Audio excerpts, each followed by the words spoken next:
All right, we'll get started. Make sure I'm not in that bright light. Thank you, everybody, for coming out to the Clyde W Eby Memorial Lecture. I'm pleased to actually introduce my good friend, Dr. Larry McDougald. If you can read in the handout a few of the things. He's a native of Oklahoma, or as we learned today, North Texas. You live in that area. And I was reading through the bio about Larry, and he left out a lot of different things that are in here. And one thing is he was actually a high school biology teacher, and then decided that wasn't where he wanted to be, and went back to get his advanced degrees at the University of Oklahoma as well as Kansas State University, where he earned his PhD. He did postdoctoral research at the University of Georgia, and this was actually an interesting time at the University of Georgia because there were actually quite a few parasitologists that were doing research at the time. So this is, in a sense, the heyday of parasitology at the University of Georgia, and maybe tells us some of the things that can happen when you can get a lot of parasitologists together. After that, he went and was a research parasitologist at Eli Lilly.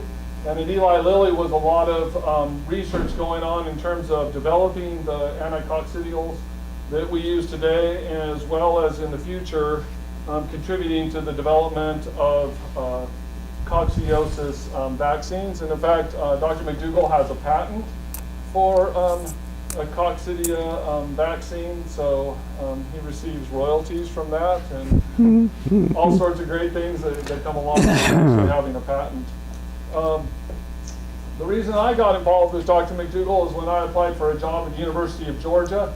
He was one of the faculty who was there. I went to give my talk. He came up, and many of you know I worked with Drosophila, so I wasn't a poultry scientist. And he comes up to me and said, "Didn't they figure everything about Drosophila back in the 60s?" I was a little bit concerned, and I thought, who in the world is this guy that's, talking trash to me before I'm giving my talk? I called my wife that night, and I said, I don't know how well it went. There's this faculty member that was giving me a lot of grief. And it was interesting because when I was there and went through the interview process, people told me who I would be able to collaborate with in the department. And just as a note to graduate students, none of the people that they told me that I would be able to collaborate with actually collaborated with me. And the people that they told me not to collaborate with were the people I collaborated with. And one of them was Dr. McDougald. And I asked him an important question. I said to him, I said, Larry, I said, if you were starting over again, what would you do research in? And this was before we even had lost many of the drugs for blackhead disease. He said, I would start studying blackhead disease. And that was how I started down the road in terms of looking at blackhead disease, was that conversation there and a lot of conversations afterwards. And so the second thing I would just like to leave before we start is that as graduate students, it's important to be able to reach out even as your career progresses and find people who can mentor you in terms of the science and in terms of the business, in terms of things that you need to do. And if you allow people to influence you and help direct you, you can end up in places, maybe NC State, that you never actually thought that you were going to come to. So today it's my pleasure to introduce Dr. McDougald talking on coccidiosis in poultry. How did it get so complicated? That'll turn it over to you. Yeah, I started to call this searching for a new paradigm, and I didn't think everybody would know what that meant. So I looked it up in the dictionary the other day, and so I figured it out. But so I decided to simplify. In fact, when you're writing papers, I tell people, keep it simple, write in words that people can understand. So there you are. Anyway, yeah, Robert and I have had a long relationship since he came to Georgia. And it's been a lot of fun for me. It really put a lot of extra into my life. And since we both were really excited about woodworking, we'd get together and work on projects together and talk shop. Talk shop and talk shop. So, and that's how Robert got into parasitology, I think. And one time, it was kind of funny. One time Robert asked me, did Mike Lacey ask you to mentor me? And I looked at him astonished and said, that would never have occurred to Mike in a million years. And you know, it's just something that happened, and it worked out for everybody. So, how did it get so complicated? Well, you might think this is a misprint here. Is this a, yeah, parapsychologist, what's that? Well, I'm a parasitologist, okay?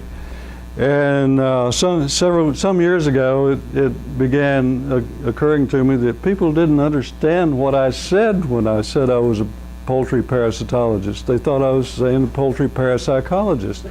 And they'd say, oh, that's interesting. Then they'd get this funny look on their face, like, yeah, okay. So I just figured that's what we do.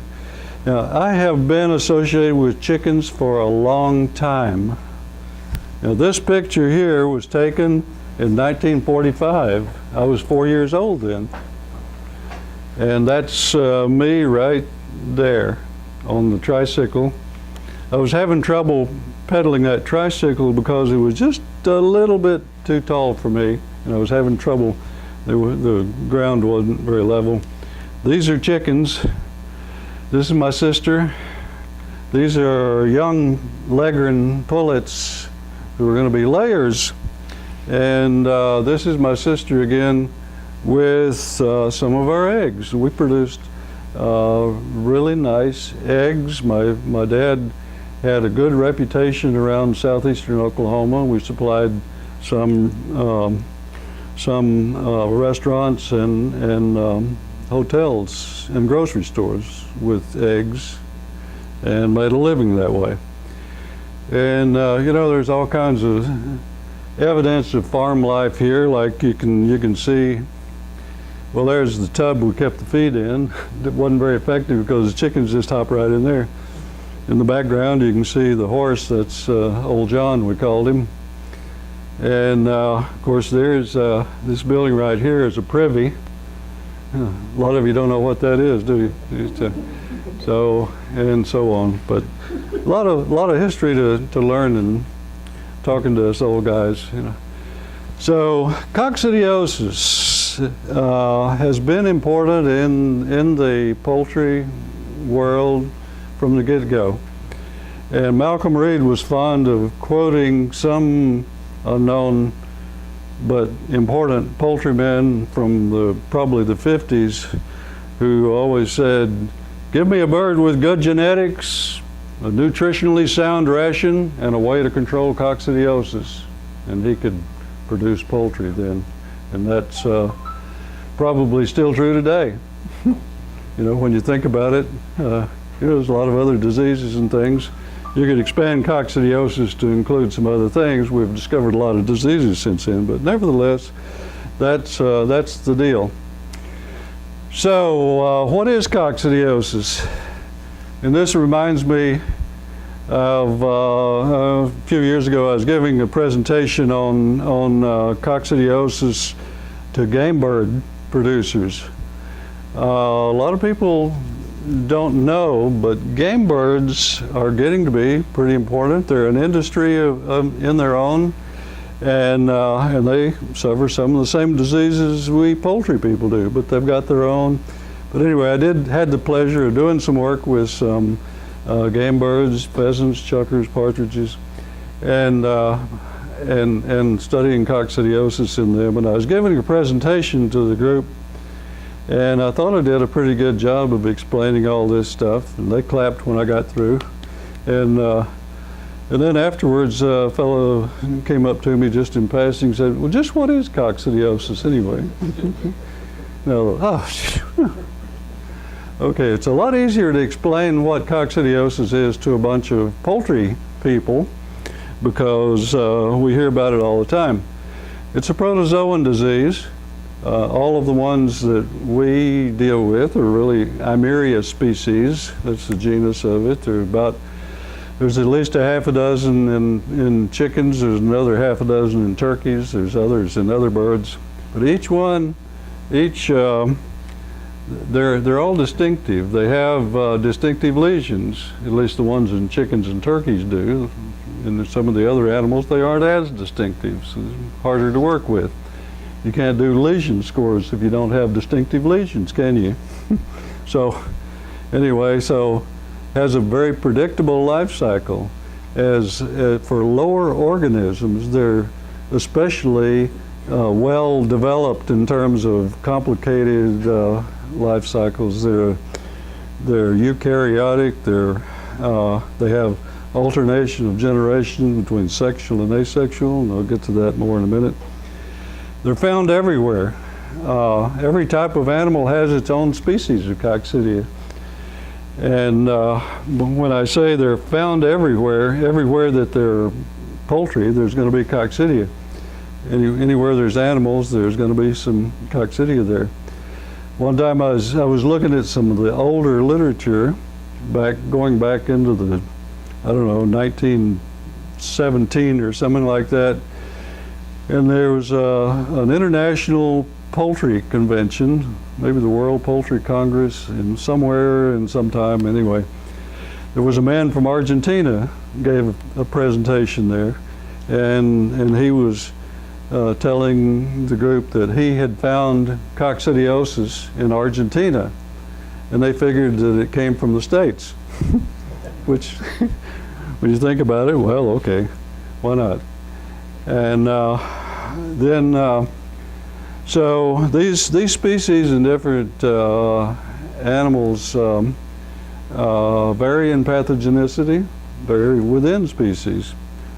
Oh, I was going to mention that and found everywhere, even in Argentina, and it so happens that the pictures I have here, this is two species of coccidia found in chickens. You got Hymeria tenella here and Acervulina up here. This is in the duodenum, and this is in the ceca. And you'll notice that the newspapers that I have here are in Spanish, because I was in Buenos Aires doing work when I took these pictures, see? So in following up with this gentleman who first announced that he found coccidiosis in Argentina, so did I. So maybe 75 years apart, 100 years apart, so whatever. But anyway, you can find there are arguments over, okay, you want to use a live vaccine, and somebody in that country might say, oh, we don't have those species here. So unless somebody has gone there and done the work and proved, yeah, look, here it is, here it is, here's this. You know? So that's what I was doing in Argentina.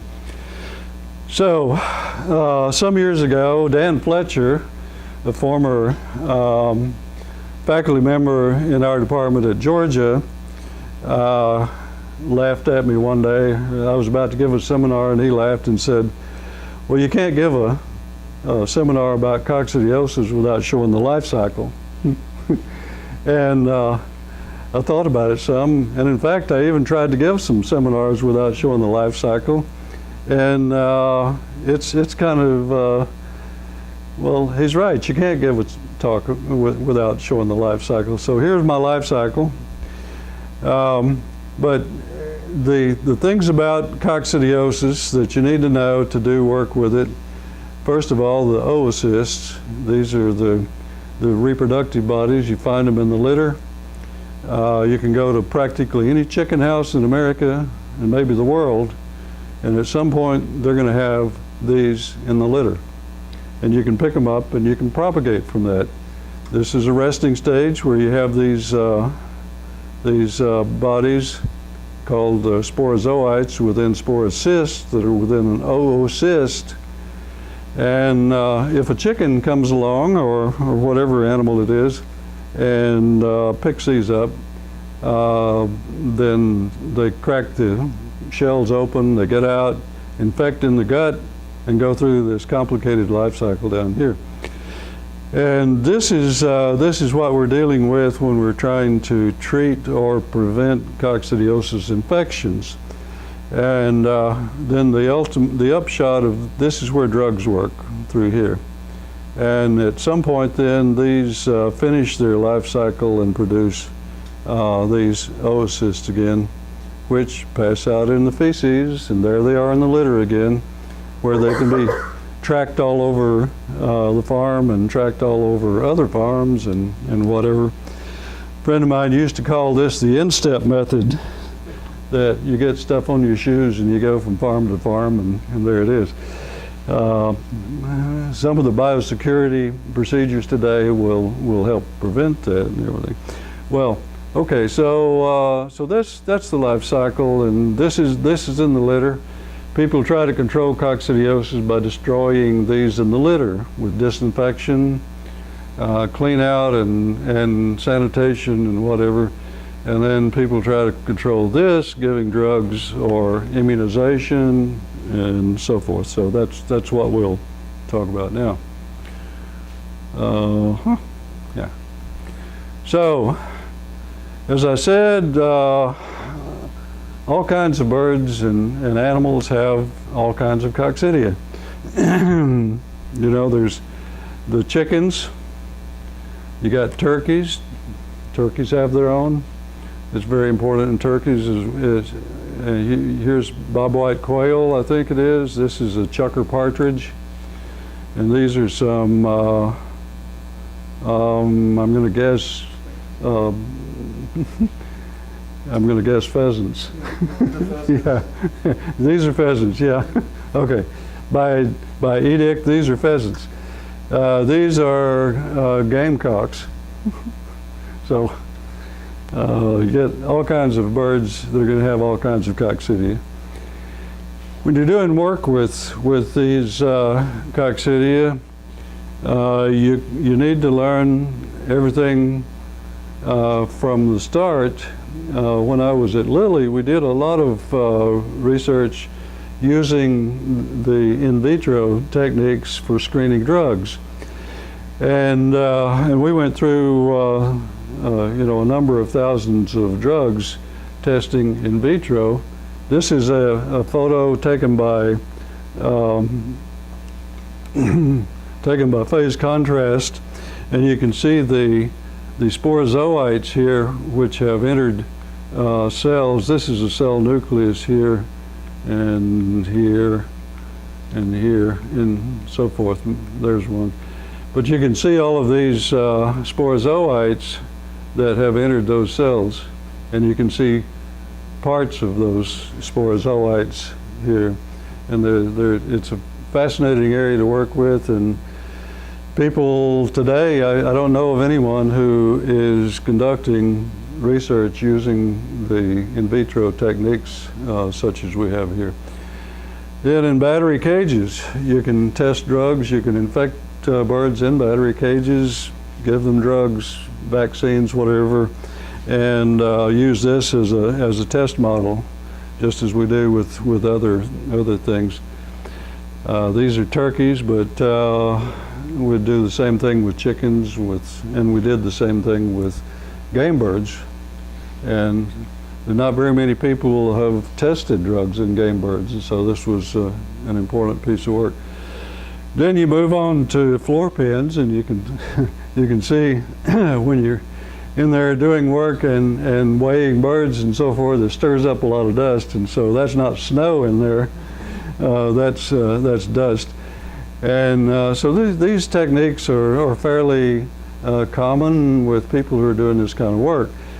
And in fact, back in 1969, Malcolm Reed at the University of Georgia called together people working in coccidiosis from all over the world, and they produced had a symposium where they focused mainly on test methods, and all of those were put together in a issue which is published in Experimental Parasitology. And you have one of those, don't you? Yeah. Okay. So now this is a modern picture, but you could see this a lot back in the old days. In the 50s, we didn't have any ways to control coccidiosis, and so this was not an uncommon picture. These are turkeys, and that just happens to be Dr. Beckstead over there. But if you had, you know, big flocks of chickens, you were going to get big losses sometimes from coccidiosis. They'd die from it. And all you could do, pick up the deads, try to do better next time, convince the feed store manager that you would somehow make good on the bill for the feed. So that was before we had drugs. So beginning in about 1950, we had drugs available. Some of the first ones weren't all that great. I mean, we had the sulfas, which were used for many years, still used for a lot of purposes. We had the arsenicals. These were some of the first kinds of drugs. The Charles City, Iowa group, Salisbury Laboratories, were pioneers in that field and developed some of the early arsenicals, and yeah, they had a lot of work on arsenicals, and later things like dinetalmide and more complicated molecules like that. But when these things started coming out, and after the war, all of Big Pharma was looking for more, how to expand into new areas, and this was one that they could make some progress in. So they started, and they got a lot of progress. It began what was called the golden age of organic chemistry, or golden age of chemotherapy. And this was important in the expansion of the industry, because it was expanding by leaps and bounds in those days, still is. And the intensive production required that disease be kept under control in order to be successful. And that's where the gentleman was saying, give me a good bird, a good nutrition, and a way to control coccidiosis, and I can do it. And that's the basis of this. So up into the 60s, this process continued. We had a lot of drugs, produced. New concepts began to arise because these drugs weren't perfect, and we found that we could improve on their effectiveness by using them in slightly different ways, like shuttle programs. What's a shuttle program? Well, this was the name given to a program where you're going to use one product in the grower, use another product use one product in the starter, use another one in the grower. And this was helpful in solving some of the problems of the day. Rotation is simply using one product for a while, switch to another for a while. And this, both of these techniques had their place and were important, still are. Alternatives, we began to have the alternative of vaccinating with coccidia. Uh-oh. I kicked something. Yeah. Yeah, that's it. Yeah. Yeah, okay. So we had the alternatives of using vaccines, but these were not applied to broilers at that time, because they were not, the vaccine that we only had one, that was Coccivac, and it had 6 or more species of coccidia in it, and it was kind of expensive as a result. And also it didn't work so well because we didn't have any good application methods for it. And this continued up into the 80s before anything changed in that sector. But we could immunize layers and breeders, so a lot of coccidia vaccine was used for that. Poultry industry still expanding, but we had a new target, productivity. We could go for finer and finer decimal points in efficiency of production. And so this made a lot of difference in what kind of products were effective in this environment. And also that decade, men walked on the moon, but that's probably not important. So. In the 70s, we had ionophores produced. Monensin, the first of its kind, soon dominated the market. Why? Why did it dominate the market?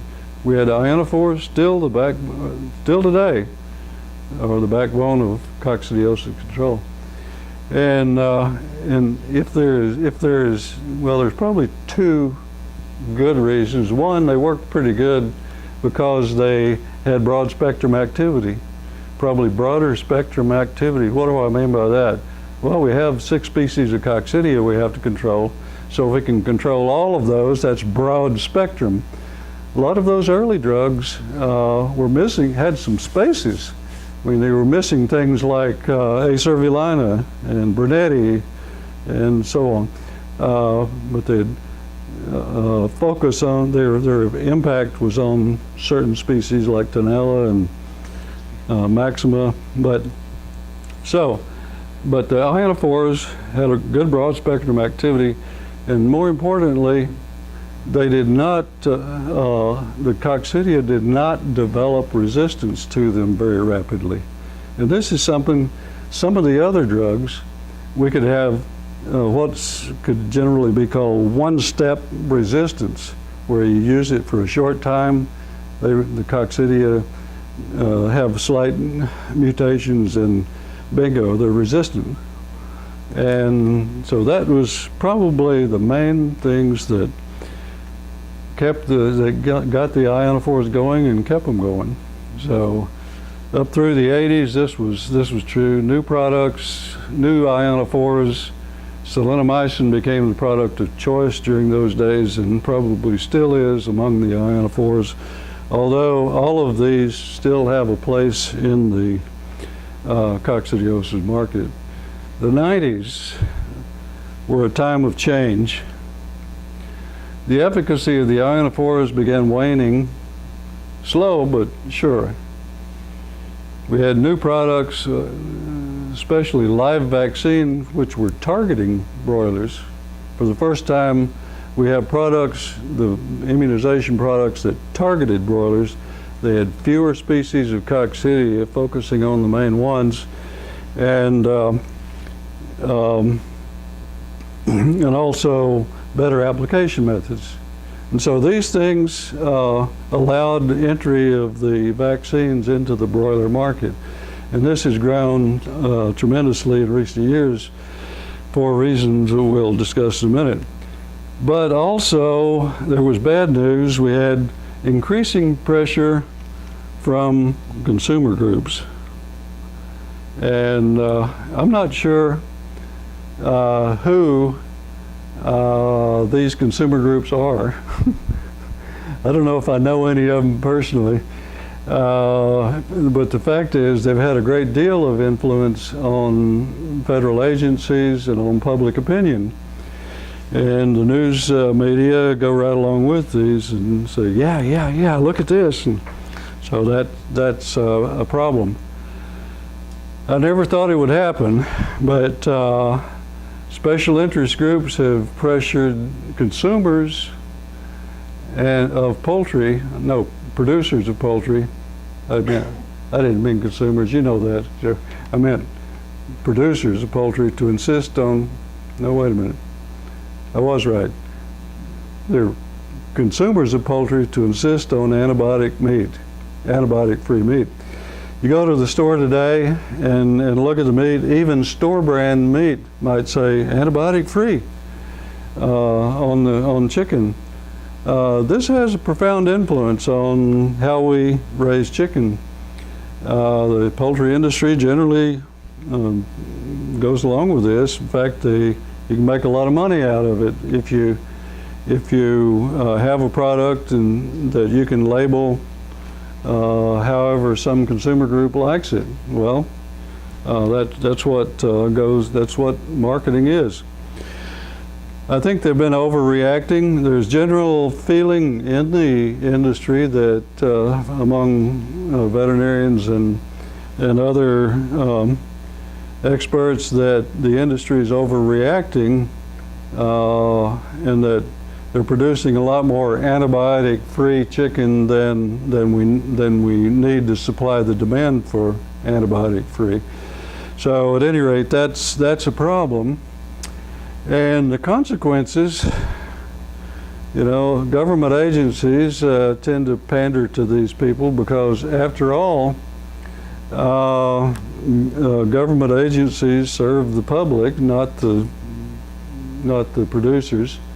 Like FDA, they're charged with protecting the public, right?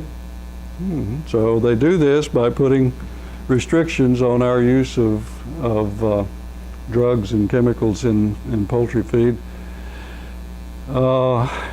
USDA has listed several categories of poultry beyond the ordinary grading of poultry, including natural, free-range, antibiotic-free, these kind of things. You can actually label this on your product in the store, and this is sanctioned by USDA.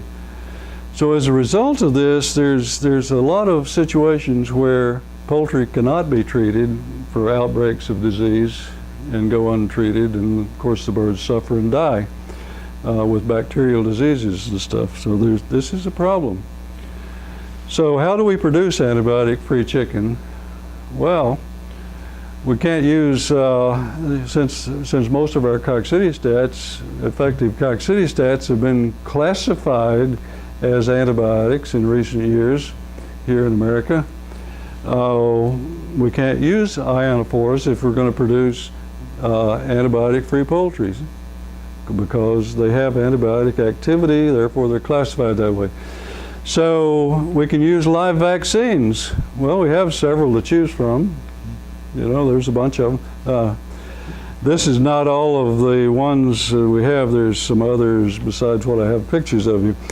The problem is, well, these vaccines have been tailored for use in broilers by having only 3 or 4 of the most important species of coccidia, and the cost is acceptable for use in broiler production. And they've made great strides in application methods for in-hatchery application. Think what it would be if you had to pick up every chick and put a drop of stuff down its beak and everything. Whoop, there's one, whoop, there's 2, and so on. So having machinery to do this and ways to do this in the hatchery, like the spray-on techniques or other things like that, have made a lot of difference in the ability to use this kind of product. We can also use these older products which do not have any antibiotic activity. Nicarbazine, the oldest product that we still have available, developed in the 50s, was first available maybe in 1955. It had broad spectrum activity. It was ahead of its time in that it had really good broad spectrum activity.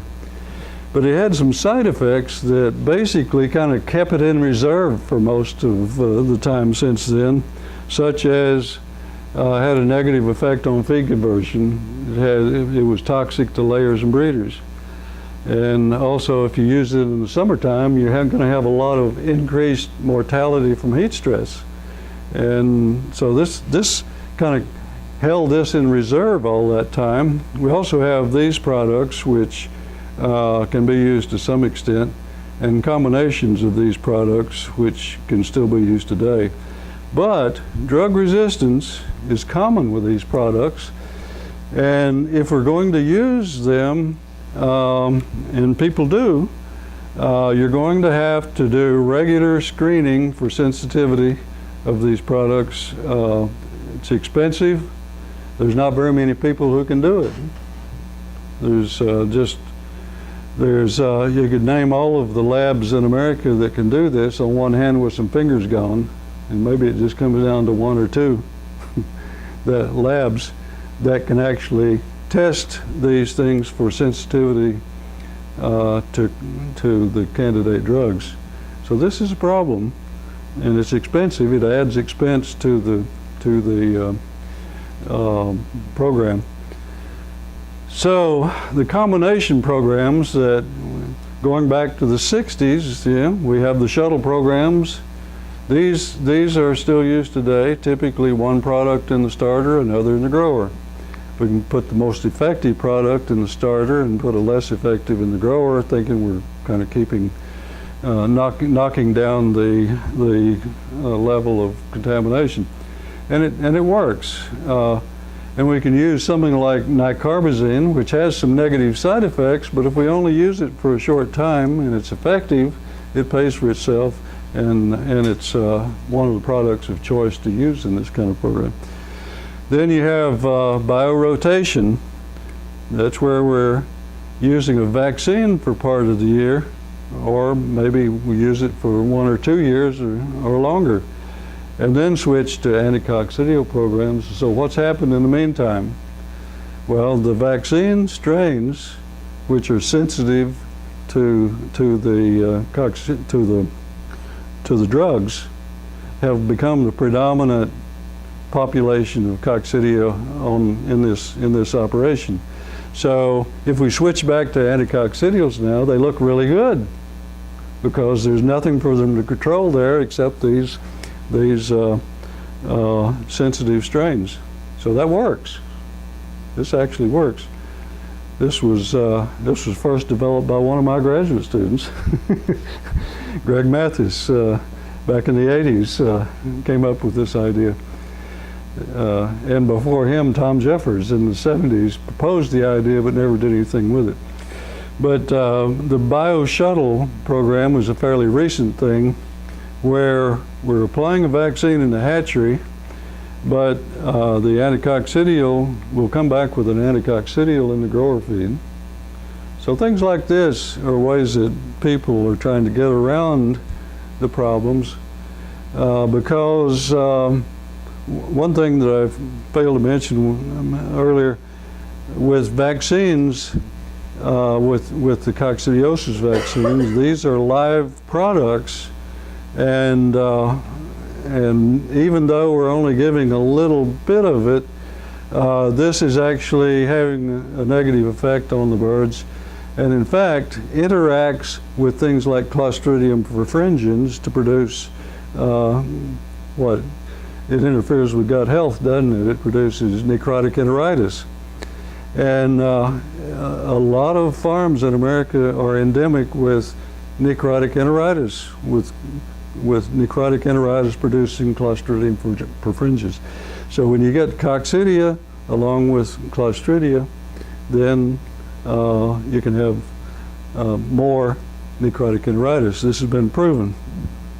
And so even using the live vaccines exacerbates this situation and makes you can still have, and so if you're trying to raise antibiotic-free chicken, all of a sudden you're not able to treat your birds if you're going to maintain your antibiotic-free position.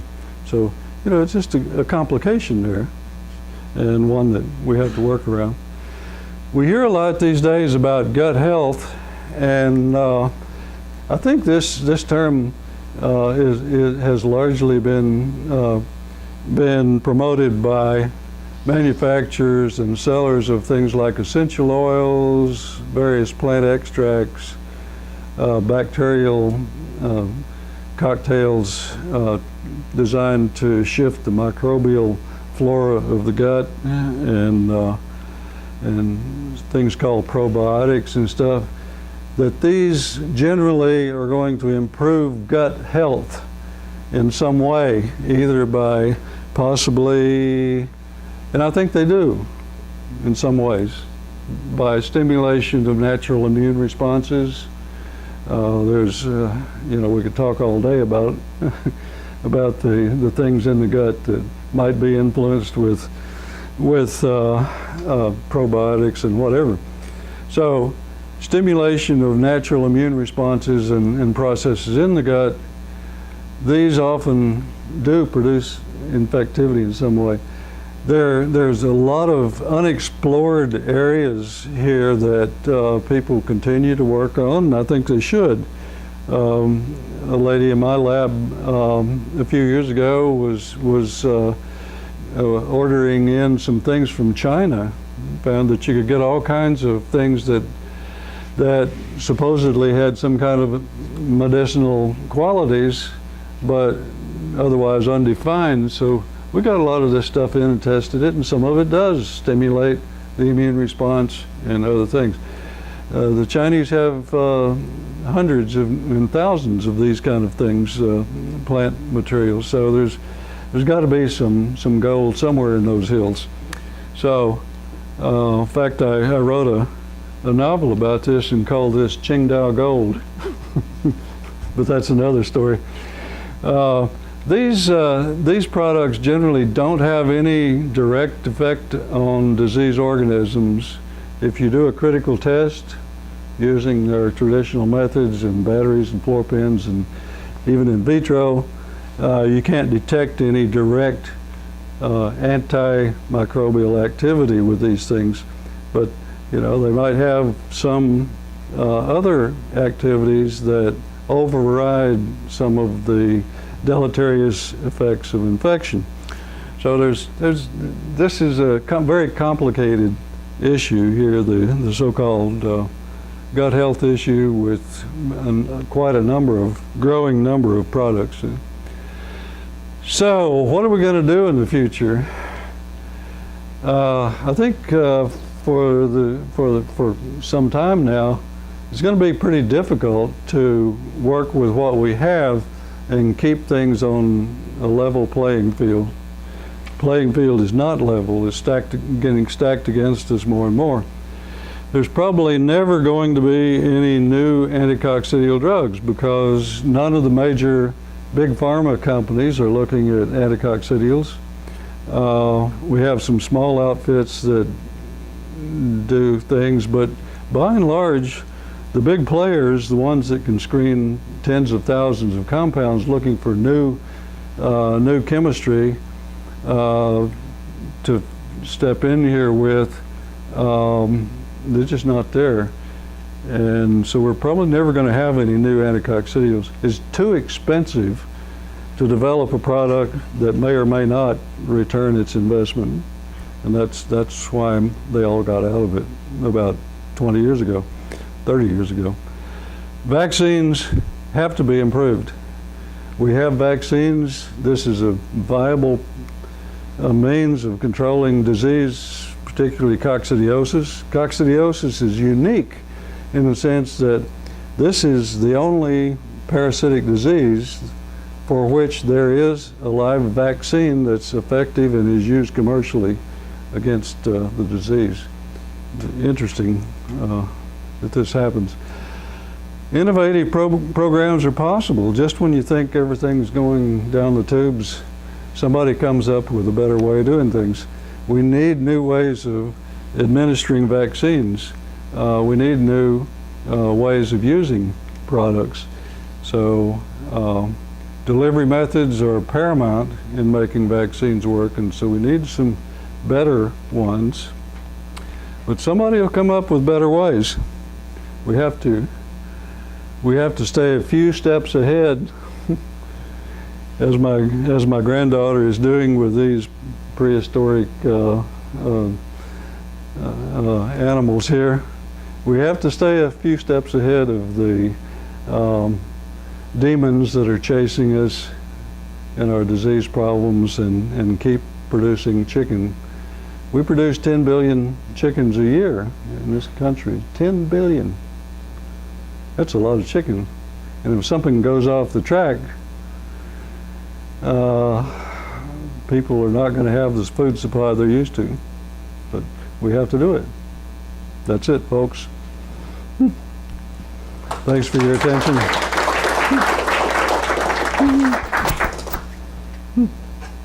Any questions from the audience? I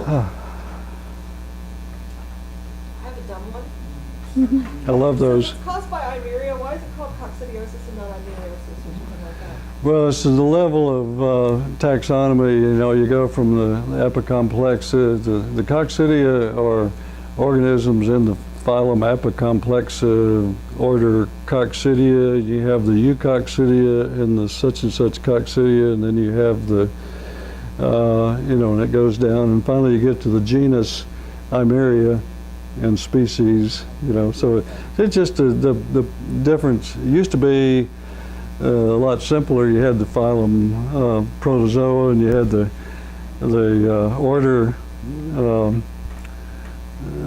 Sporozoa, and then you had the order Coccidia, and then the genus Eimeria. So, you know, it's just, you know, if you study biology and go back to basic biology, you know, you can see that.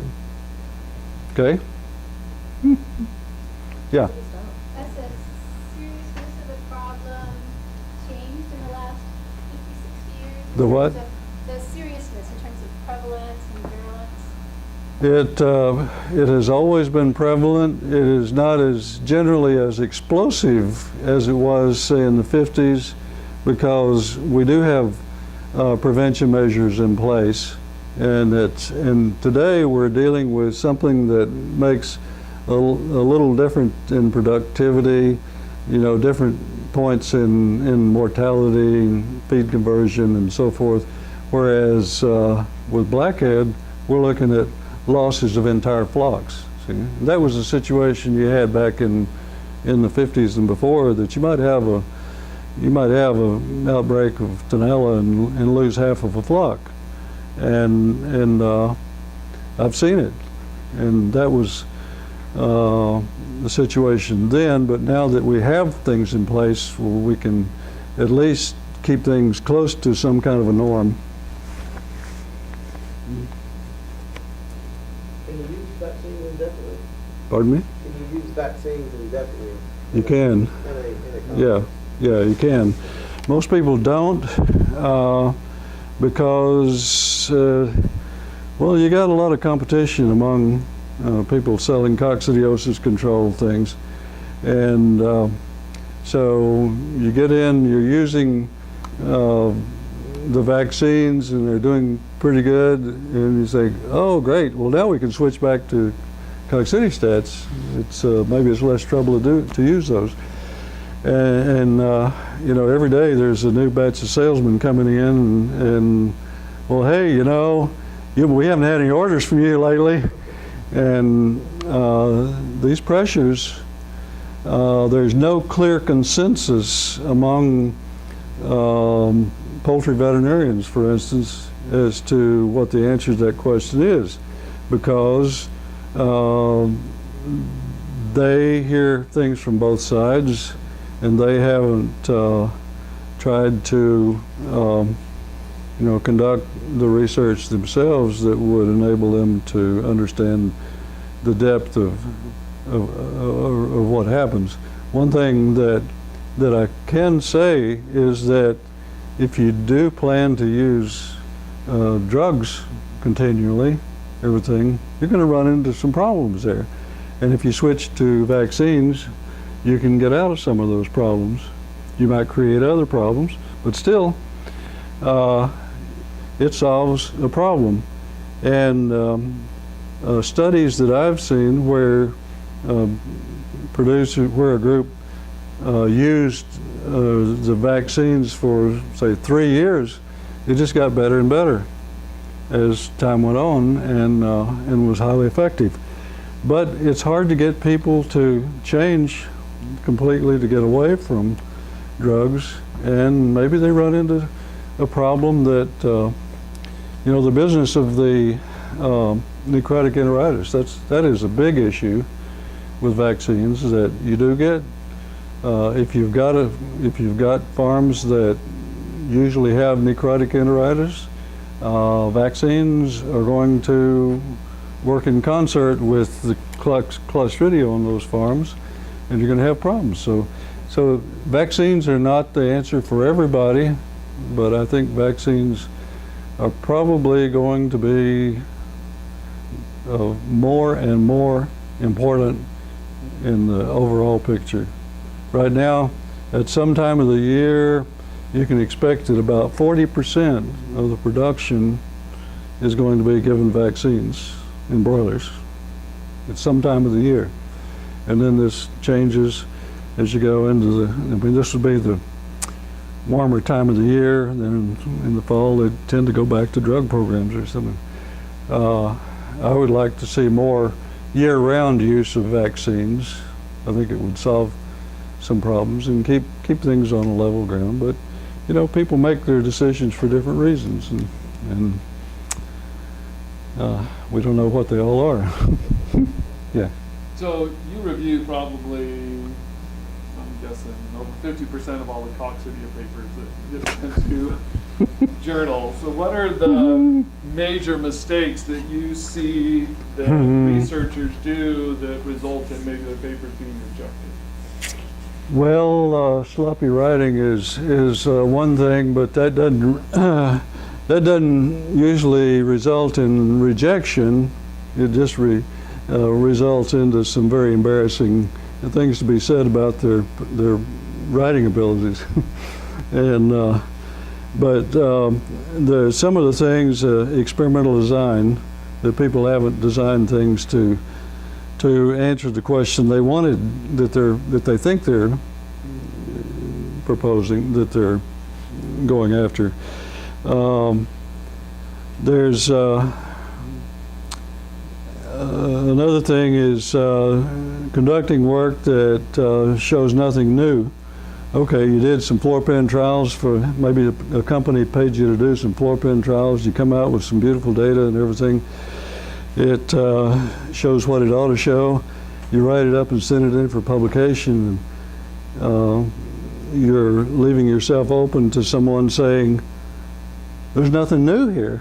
Sure, it worked just perfectly, and it did what you said it did, and you wrote it up well, but it's not new. So that could result in rejection. There's, there's other things. It's sometimes you can just take an approach that just really irritates the reviewer, and that's not a good idea. Do you think of anything I'm leaving out here? Oh, I'm just curious about in terms of infection models and stuff like that. Yeah, I think to me, if you're going to do research in coccidiosis, you need to know how to use these models and use them effectively. We've got our battery trials, our floor pen trials, in vitro trials, and how do you do this? Well, you've got to infect your birds with coccidia. How do you do that? Well, a lot of people think, oh, well, I can just get some coccivac and use the next dose of it and Bob's your uncle. Well, if you know enough about the products you're using, and this will put some pressure on some infection pressure on these birds and measuring results in terms of productivity and stuff like that. That's pretty good approach to doing that. Floor pen work. If you want to do a critical test and use lesion scores, oocyst production, and things like that, weight gain, you need to have individual species of coccidia that you can test ahead of time and show that if you give this dose of something, it's going to produce this effect in an unmedicated bird. Then you use that and that's your control, and then you can tell whether your products have any improvement or not. See? But using the individual species of coccidia is important because if you want to measure the effects of A. and Tenella, you got to use entirely different tests. The A. is a highly prolific organism that lives in the upper gut and produces one type of lesion and so forth. Tenella is an entirely different parasite that lives in the cecum and that is not as prolific and tends to kill birds more readily. So if you wanted to kill birds and measure the effect of A. cervulina at the same time, it cancels each other out. You kill birds, you're not going to be able to measure. What do you measure with A. cervulina? Well, you can look for lesions, but you can look for oocyst production because it's prolific. You know that this is some. But people who are doing work with a product and want to go to FDA and say, look, I've tested this product and it works because here's the data, you need to do it that way. You have to have separate species of coccidia that you can conduct what's called a critical test, and FDA issues guidelines on this. The guidelines are made up by Tom, what's his name? I used to know his name. But Tom put together some guidelines back in the early 70s based on what scientists were doing in the day at that time. And we looked at them and said, yeah, that's the way you do it. And so nobody objected to it. It was a good thing. And so this favorite expression, if something's going to be difficult, you say, that's going to be rough as a stucco bathtub. And I thought, he's the only person I ever heard use that expression. But he was very frank about things that people went to him with questions. But these are some of the things you've got to do. You got to know how many reps do you have to in a trial to be able to separate two different needs with the variation that you have. In a disease trial, where you have specific disease model, you don't have to use nearly as many reps. You know, you might use 3 or 4 reps because of 10 birds each, or even fewer, because you know, if you have to use statistics to tell the difference in it, it wasn't a very powerful model in a disease model. But if you were just looking for differences in feed conversion or something, where in forefins where you want to compare one product that works pretty good with another product that works pretty good, see which one of them's actually the best, might have to use a lot of reps there, you know, 10, 12 reps. So all of these things are important as to, you know, what's your disease model? Is it the model that people recognize and accept, and so forth. Yeah. But there's a lot of things, but those are some of them. Yeah. What else, guys? The older drug spectrum vaccines No COVID? why is it toxic to breeders but not?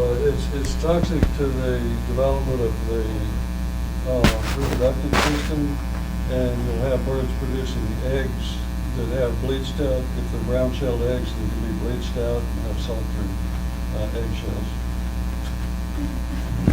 So that's not an issue with broilers, which never get more than 5 weeks old, so or 6, the most. So- The heat stress issue is an important one too, because this restricted the use of this product to the 6 months of the year between, say, October and May. You know, for that period of time, when the temperature never got up to 90 degrees. If you have weather where the temperature gets over 90 degrees, you got dead birds, and you're hauling them out.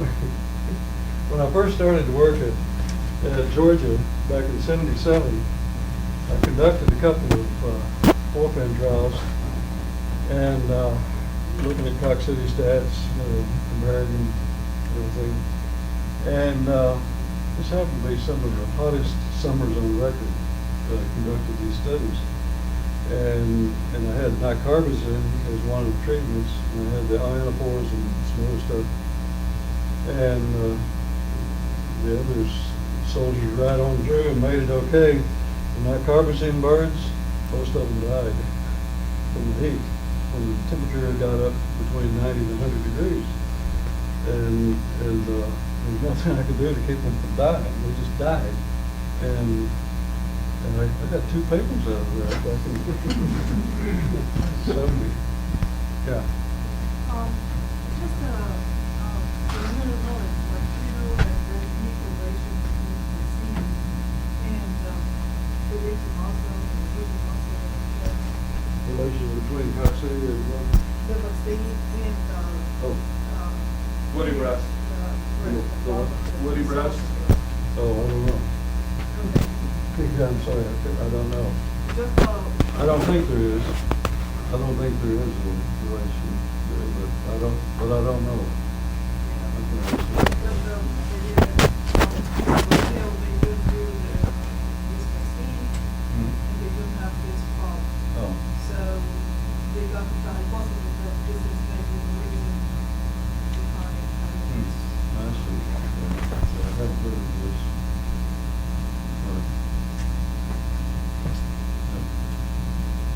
So I have another question now. So what about when, like, you use used litter? How does that affect you in terms of coccidiosis in a trial that you're running? I think a lot of people misunderstand what used litter does in things like this. With coccidia, the survival of coccidia in the litter depends on a lot of things. You don't want it to dry out, you don't want it to get too hot, you don't want it to be exposed to too much ammonia. So in a lot of cases, the litter, as I know it, is kind of self-sustaining. It's composting. It's kind of a composting type operation, and it kills things. And it destroys odors. And as Bill Merkel will tell you, that the self-composting effect of poultry litter is actually kills coccidia.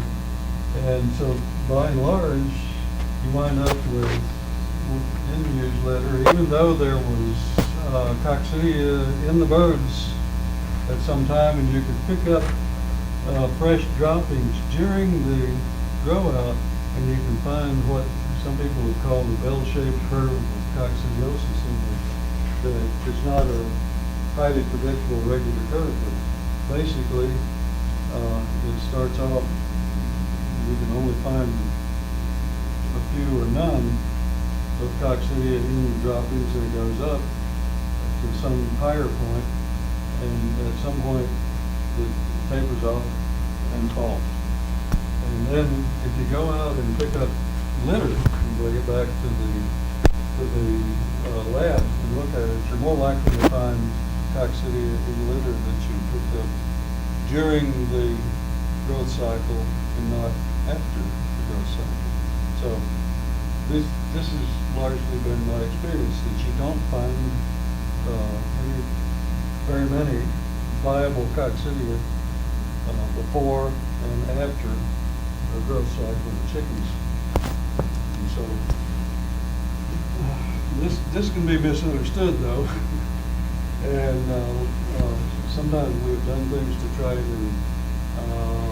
stimulate to have more coccidia by watering the litter or by putting birds in that are infected so they can spread it around to others, things like that. And these things do help to improve the infection pressure that you're getting. So it depends on exactly what it is you're trying to show with your study as to how you go about that. Yeah.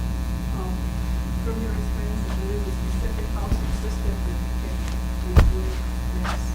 How specific housing system that can help with this problem? Specific what? Housing, Talk about whether it's tunnel ventilated, natural ventilated. I don't know. These are largely, I think, nuances rather than hard stepwise things.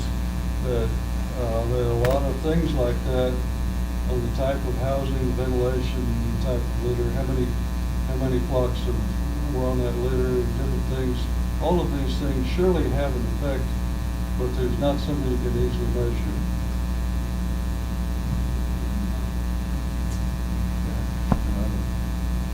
I think if you take any one of those things and spend a PhD dissertation on it.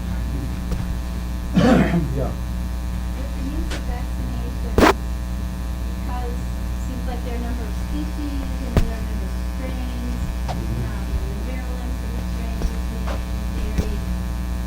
Were to decide to make that your cocktail for the vaccination, or is it a constant year after year when they produce these vaccinations?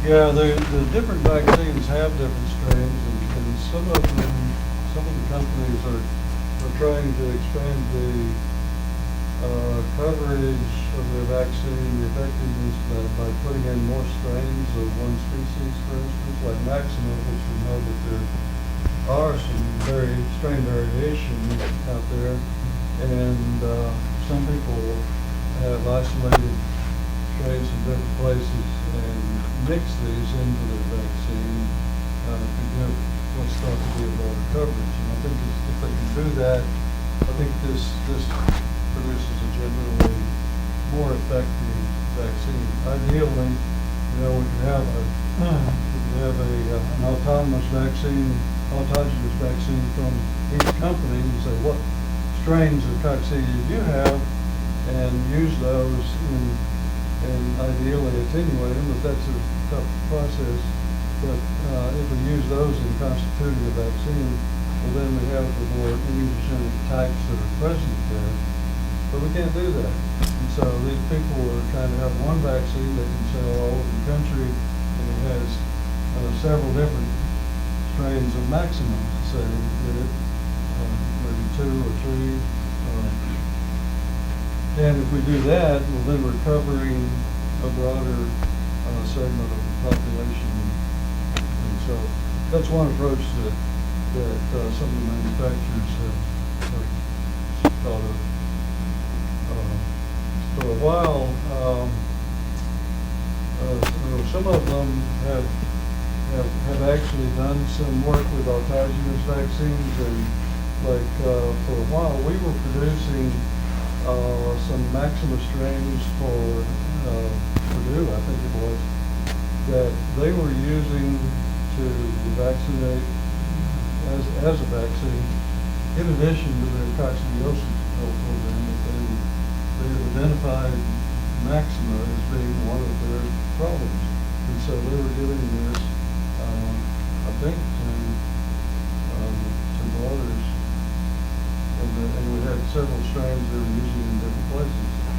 So, but it's difficult to do that. It's expensive, and I don't know how reliable it is. So, but there are different ways that, there are not very many of these vaccines that anyone's tried to attenuate anything. We have the one, the hatchback, that we actually did work with, Wayne Fuller and myself, and we were able to put together a mixture that contained only attenuated strains of vaccines, which are in that particular vaccine. Now, one of the problems with that is that vaccine is not as hot as some of the others, and so it doesn't produce as much of an immunizing effect in some cases. So there are these trade-offs that you get when you go from one concept to another and this kind of stuff. If you put in more strains of stuff, it raises the expense. If you put in fewer, you've got less coverage and more prone to vaccine failure, I guess. So, there are all of these trade-offs that are not as complicated as they seem. Well, it's 4 o'clock or a little after, so appreciate Dr. McDougald coming and speaking to us. He'll be hanging around for a little bit, so if anybody wants to come up and ask some additional questions at the end, feel free to stick around, but thank you for